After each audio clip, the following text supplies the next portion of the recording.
Welcome to this educational video on vesicovaginal fistula, a challenging condition affecting women worldwide. We'll explore what it is, its causes, symptoms, diagnosis, and the journey to treatment and recovery.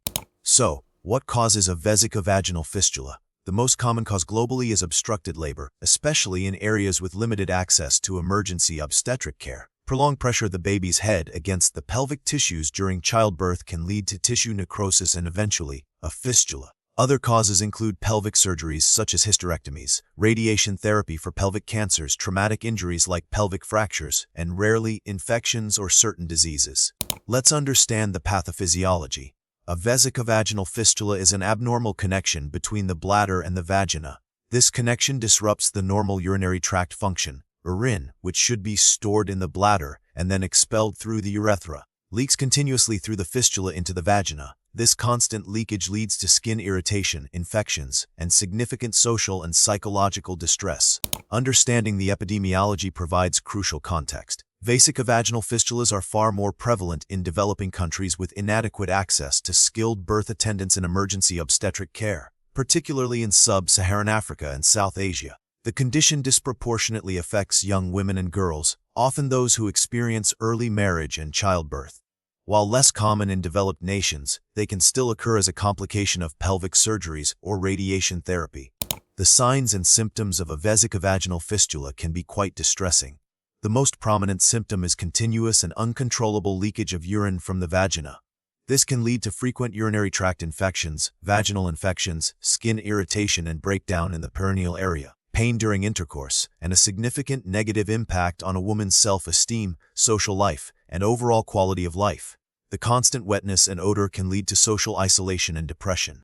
Diagnosing a vesicovaginal fistula typically involves a thorough physical examination, including a pelvic exam. Dyes, such as methylene blue instilled into the bladder, can help to visually confirm the presence and location of the fistula. A cystoscopy, which involves inserting a small camera into the bladder, allows direct visualization of the bladder lining in the fistula. Imaging studies, such as a VCUG avoiding cystoscopy or MRI, may also be used to provide additional information and rule out other conditions. While not always categorized, vesicovaginal fistulas can be broadly classified based on their size, location, and complexity. Small fistulas may be amenable to simpler repair techniques, while larger or more complex fistulas located closer to the urethra or ureters may require more extensive surgical intervention. Some classifications also consider the history of previous repairs and the condition of the surrounding tissues. Treatment for vesicovaginal fistula primarily involves surgical repair. Depending on the size, location, and cause of the fistula, different surgical approaches may be used, including vaginal, abdominal, or laparoscopic techniques. In some cases, a temporary urinary catheter may be placed after surgery to allow the tissues to heal.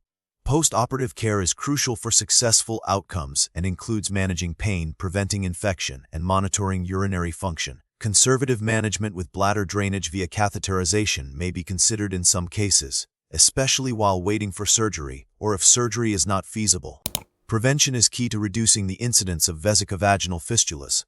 Improving access to skilled birth attendants and emergency obstetric care, particularly cesarean sections for obstructed labor, is paramount. Delaying early marriage and childbirth, and empowering women with reproductive health education are also essential preventive measures. Strengthening healthcare systems in underserved communities is critical to preventing this devastating condition. The prognosis for vesicovaginal fistula repair is generally good, with high success rates for surgical closure, especially with experienced surgeons. However, the success of repair depends on factors such as the size and location of the fistula, the quality of the surrounding tissues, and the presence of any underlying medical conditions.